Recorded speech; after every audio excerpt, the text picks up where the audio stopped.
Gators Breakdown. Here we go again, episode 30. Keep piling these things up. Thanks for joining me, David Waters. You can find me on Twitter at GatorDave_SEC, on Twitter at GatorDave_SEC. And you can find Gators Breakdown in multiple ways on YouTube. You can be watching live now, or you can catch the podcast on SoundCloud and iTunes. Join me there if you don't mind. Subscribe, like, share, all those good things to get Gators Breakdown out there and what we talk about all Gators all the time. In this episode of Gators Breakdown, we'll be talking about Geoff Collins leaving defensive coordinator position at Florida, why Randy Shannon should get the job, in my opinion, and recruiting profiles of Daquan Green and Kadarius Toney. So we got plenty to talk about moving forward. Didn't think Geoff Collins would be around too much longer at Florida. You've even heard in Jim McElwain's press conferences about how his coaches are being talked to, and you could probably think of a list of ones that might be upgraded or maybe not lateral positions at other schools. But you got to think it not only Geoff Collins, but I mean, we saw last year Doug Nussmeier was being mentioned for the Southern Miss job. I think maybe Chris Rump's getting some calls out there, maybe for a defensive coordinator position somewhere, or maybe Randy Shannon's name was up for the Florida Atlantic job for a little while before Lane Kiffin took that job. He kind of pulled his name out before that, though. And then, of course, some other coaches maybe getting some looks somewhere. Tim Skipper maybe. But for now, Geoff Collins will be the only one leaving, as he has accepted the job at Temple. To take over Matt Rule, who left to go to Baylor. Rule's the defensive coach. Collins will kind of step in, of course, with that same role, a defensive background, to lead Temple. So you got to. I like Geoff Collins. I was a big Geoff Collins fan. I know some fans out there didn't care for the biggest thing was, he plays too much zone. Not as much as you really thought. If a play didn't work, it was people wanted to blame just because. He looked like he was maybe playing too much zone. That not really was the case. Bad plays happen. It just happens sometimes. Geoff Collins, to me, was one of the nation's best defensive coordinators, and it kind of showed why he was up for that Temple job. His Gators defense is ranked 6th in 2015 and 7th in 2016, this past season nationally in total defense. As what Jim McElwain was hired to come here and fix the Florida offense, it still was the Gator defense led by Geoff Collins, who helped Florida win the SEC East title 2 years in a row. So, of course, we know prior to his time at Florida, he came from Mississippi State. And he spent some time at Florida International, and a lot of people thought he might have been up for that job before Butch Davis got that job. But I'm sad to see Geoff Collins go. Brought a lot of excitement to the Gator defense. Of course, he had some good players to work with. A lot of those guys will be going on to the NFL, the Will Muschamp recruits, but in my opinion, didn't miss a beat. When Collins stepped in and just kind of took over there, he helped some development. I mean, the young linebackers, along with Randy Shannon, and that's who I think should be getting promoted, getting that job. Along with those two, really made the young linebackers look good. You see some young guys in the secondary, some young guys along the defensive line. So Geoff Collins, maybe not leaving it as good as he found it, of course, with Will Muschamp's recruits. But the young guys do look good. There's some promise there. Plenty, I think, for the next defensive coordinator to jump in. When do you remember the last time Florida had a bad defense? It's been a while. Might can go back to 2007. Of course, when they lost all those stars off the 2006 national championship team, Jarvis Moss, Brandon Seiler, Reggie Nelson, Ryan Smith, a few of those guys, Earl Everett. Some of those guys, of course, they left after 06 and 07. They played a bunch of young guys, kind of leaning kind of what maybe next year might look like. But a lot of these guys got a lot of young experience this year because of all the injuries to the older guys. So I don't think the fall off will be as much as some people think, with Florida losing 7 to 8 starters off this defense. So, of course, the most obvious replacement, and I mentioned it, Randy Shannon, who shared the defensive coordinator title with Collins and a lot of the duties as well. I mean, if you talk to people connected with the program, Randy Shannon was just as much as a big help with this defensive staff as any of them, and really help some of these players develop. We've seen the young linebackers, David Reese and Kylan Johnson, really step up, and that was Shannon's forte, was the linebackers. And excuse me, kind of a little under the weather, but I wanted to get this Gators Breakdown podcast out to you, a lot to talk about. So I just wanted to get it out there. So if you can just bear with me, I know the voice might go out and some sniffles, but we'll get through this. But of course, Randy Shannon, one of the best recruiters on the team. He's going to recruit that South Florida area just as well as anybody. He's got experience as a defensive coordinator and a head coach. We remember his time at Miami where they had those dominant defenses under him when he was defensive coordinator. He spent 6 seasons at Miami as defensive coordinator and head coach. He's coached linebackers for the majority of his last 25 years. He would slide right in. The players wouldn't have to learn a lot. With how much different from Collins to Shannon, that kind of remains to be seen. A lot of time has passed from what Randy Shannon did at Miami, and he won't have as good as athletes as he had as those early 2000 Miami teams. But he's still got plenty to work with at Florida. Maybe he blitzes more. More zone, more man. We'll see. I would still say leaning towards more man with the athletes Florida have, but we'll see if he's changed his ways from what he did at Miami and what he's learned throughout the years. As linebackers coach and defensive coordinator after he got fired from Miami.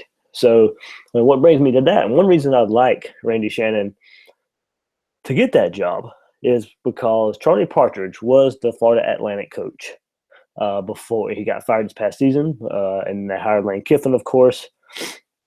Shannon and Partridge worked together on the Arkansas staff. And Charlie Partridge was on the Bill King Show. You can catch me on the Bill King Show every week on Tuesday morning. Bill's based out of Nashville, national show there. But he had Charlie Partridge on this morning and talking about his firing from Florida Atlantic. And he brought up how he worked with Randy Shannon at Arkansas and how he has a history with him. Partridge's background is in defense and special teams coaching, and he's a really, really good recruiter. He was the main reason He was the main reason Alex Collins left South Florida for Arkansas, and his time at Wisconsin also recruited J.J. Watt to Wisconsin. So he should be a candidate to take over for Greg Nord in a special teams role, at least if he doesn't come in and help coach linebackers. Since Randy Shannon will get elevated to defensive coordinator, in my mind, this is why this needs to happen. You can bring Charlie Partridge in on the staff. And I had a conversation with Partridge earlier today, and while I can't dive into too much about what was said, let's just say he's interested in, if Jim McElwain came calling, he would, he might would be a Florida Gator coach. He would like to be on this staff, and connections on the staff say these will be upgrades. If Randy Shannon gets the defensive coordinator job, I feel very strongly that the Florida defense wouldn't drop a beat and would be an upgrade in some ways. So Florida's got the athletes on defense. We know that. I think if you elevate Shannon, get another big time recruiter like Charlie Partridge in, and then maybe another, because Partridge, you can fit him in anywhere to kind of assemble your staff. He can be the special teams coach to take over for Nord. He can coach linebackers. He can even coach defensive line. If you want to split up him and Chris Rumpf's, jobs on the defensive line, one can coach defensive ends, one can coach defensive tackles. So I think there's a lot of things there you can do to fit Partridge in on his staff. And it would be a great, great hire for Florida to get another recruiter on the staff. We know, we hear it all the time, and I'll talk even more about recruiting coming up, but how Florida, with recruiting is kind of not Florida elite status right now. Getting Partridge in would help shore that up. So, if you're looking at a scenario for the replacing Geoff Collins, to me, that is the ideal scenario moving forward. So we're going to continue these recruiting profiles I've been doing lately on the last couple Gators Breakdown podcasts. You can check them out there. Malik Davis, I looked into Zachary Carter, and Of course, plenty more to come as signing day gets closer. And then, of course, the last episode, the newest commit for Florida, defensive tackle Kyrie Campbell there. So this episode, we're looking at Daquan Green and Kadarius Toney. Daquan Green and Kadarius Toney, looking at the two guys who could be playmakers for Florida coming in to the 2017 cycle there. I'll start with Daquan Green from Tampa, 6'1", 185 pounds, with a 4.6 40, 4-star from 24/7, ranked the 26th wide receiver in the nation and a 28th ranked prospect in the state of Florida. Committed to Florida all the way back in July 2015 with interest from Auburn, Clemson, Georgia, Kentucky, Miami, Michigan, North Carolina, Ohio State, Ole Miss, South Carolina, Tennessee, and a few more smaller schools there. He last visited Gainesville for the South Carolina game, like many of these prospects did. And the coaches visited him last week, the week after the SEC championship game, and he will be playing. You can check him out on national TV. He will be playing in the Under Armour All-American game. This after his senior year at Tampa Bay Tech, where he hauled in 41 catches, 639 yards. That's about 15 yards a catch, and had 9 touchdowns in 8 games. In his high school career, and some good stats here, 115 career receptions, 2,255 yards, and 26 touchdowns for Daquan Green. I think if you had to go back and look at it from what you can read and what you can see, he's been impressive in just about every setting he's been in. This past summer, he competed in camps and was the top performer and at the top of the charts in most of them. When you look at those and you look at his film, he can make every catch. He catches in traffic, and the best attribute I like about him, he's shown the ability to high point and catch. I mean, he goes up and gets the ball and keeps the defender from making a play. I mean, plain and simple, he catches everything thrown his way. And another great attribute, and I really think he's making something happen after the catch. While he can catch the downfield ball, like I mentioned, catch it in traffic and go up and get it, he can also catch the short pass and make something happen after the catch, making defenders miss, and he gets upfield fast. So this is a playmaker. We've seen Jim McElwain not be afraid to play young freshman receivers. We've seen Antonio Callaway. We've seen it with Tyree Cleveland. We've even seen Freddie Swain, Joshua Hammond get some playing time. So, with Florida still needing some help on offense, Daquan Green can come in, and if he can show the ability to get on the field and make some plays early, Jim McElwain will play him. So I think looking at Daquan Green, this is a guy who can come in.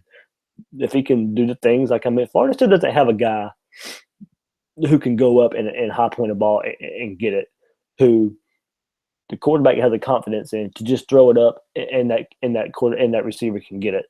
Daquan Green, if he can show that early, maybe he comes in right away and catches when you need a big third down conversion. He's a receiver you go to. When you're in the red zone, if he can go up and high point the ball in the end zone, that's a receiver you can go to. So look for Daquan Green to be that type of receiver when he comes and steps on the field for the University of Florida. Next recruit we're going to dive into here on Gators Breakdown, Kadarius Toney. I really like this kid. I really do. He doesn't get a lot of hype because of the 3-star status 24/7. He is a 4-star on ESPN, but he's also from the state of Alabama, 8 Mile, Alabama. Blunt. He's from 8 Mile, Blunt, Alabama. So labeled as an athlete, committed to Florida back in May. Now the 6 foot, 175 pounder is still firm to the Gators. A lot of talk Auburn and Alabama trying to get involved. Also Georgia Tech, South Carolina, South Florida, and Ole Miss. He said he's still ready to go. He's waiting patiently on his time to go to Florida. And he will be an early enrollee. But the big question is, what will he play when he gets on campus? And quote from him, quarterback is quarterback all the way. It's important, but it's not honestly. It's important, but it's not honestly. If I can get on the field in any way to show the world that I can do, I'll take it. He really feels like he can be developed at Florida and really take advantage of the opportunity. So like I mentioned, he does plan to enroll in January. He last visited also the South Carolina game. And he really believes being an early enrollee will help him. For him, quote, the main thing to me is learning the plays. Once I learn the plays, I can go out there and play and do different things. What he said about Florida when he visited is a pretty good atmosphere, and the fans are right there. Everybody's supporting. I like how Florida is set up. So I think if you look at it, even Michael Piron, his Alabama fellow Alabamian, however you want to say it, he tweeted out today that the coaches have told him Toney will come in and play quarterback. Right now, as I see it, if he wants to play quarterback at Florida, I think it's tough to see him get on the field right away. But, maybe that's where he'll get first crack to see what he can do. Florida needs a spark. And, like Michael Piron was told, that's what he's going to come in and do. So on film, you can see he can run. He can catch at a high level as well. If you've seen some images out there from his practices at the Alabama-Mississippi State or Mississippi All-State game, Alabama versus the state of Mississippi All-Star game. There we go. I had trouble getting that out. But, he's a playmaker. He looks like he can if he wants to get on the field early, you can maybe see him in a Brandon Powell role in the slot, moving to the backfield as well, getting the ball in his hands.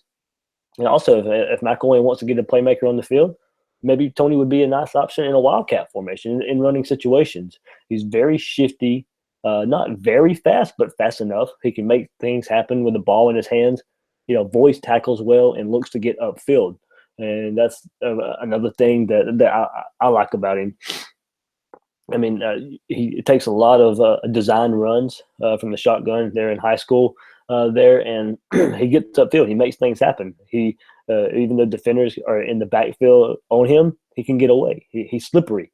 So if Florida needs a spark on offense, if Florida needs something to happen on offense, maybe line him up in the wildcat every now and then and see what he can do from there until he gets knows the offense a little bit better and see if he can get the passing down.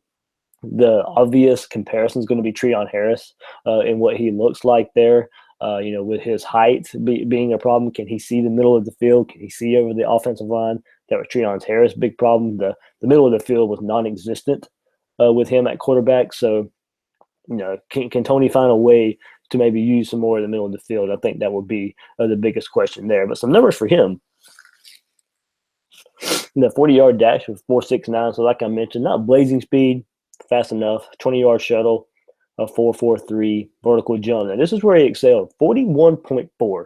So, and the best compared to what he was doing in the same time, same year, was a 44. So, there's opportunities there maybe to, for him, if he can't play quarterback, use his athletic ability, come in as an athlete. He's got a vertical jump. Maybe he can go up and catch some balls for you. So, good numbers. He's a good playmaker. I really like him. He's a jitterbug type of player, and could be a spark on this offense. He's going to come in early. He'd be a redshirt candidate. I don't know how much of the offense he can learn and how big of a playmaker he can show he can be in spring and fall camp. Well, we could see him at some quarterback in the spring game. I could see that and see how he handles it there. How much, of course, can he grasp the playbook? That's a lot to ask for a true freshman there who's coming into a completely different system than what he played at in high school. He's not the ideal fit for Jim McElwain's system, but who knows? I mean, I'm not going to sit here and call him the next Lamar Jackson, but a lot of people didn't think he was fit into Bobby Petrino's style of offense, and he fits right in and gives us another dimension with his legs. So I think Kadarius Toney can really step in maybe and be a playmaker and go from there, see if he can grow from that. So Gators Breakdown, episode 30, talked about Randy Shannon and some defensive coordinator possibilities there for him and some other staffing there that could help Florida move forward with that. And the recruiting profiles of Daquan Green and Kadarius Toney. I'll mention you can share this if you don't mind. Get Gators Breakdown out there, out in the crowd, and share it, like it, comment. If you want to comment, you can follow me on Twitter at GatorDave_SEC. We can talk some more. You can comment on the YouTube section, on SoundCloud as well, or download on iTunes. You can subscribe and share from there, out of those locations as well. So Gators Breakdown episode 30 is in the books. Thanks for joining me, guys. Hope you have a happy holidays. We'll do another show probably next week or so, probably one more show before the holidays hit. Do our Gators, Iowa Hawkeyes breakdown heading into the bowl game. So I'm David Waters, and this has been Gators Breakdown. Thanks for joining, guys.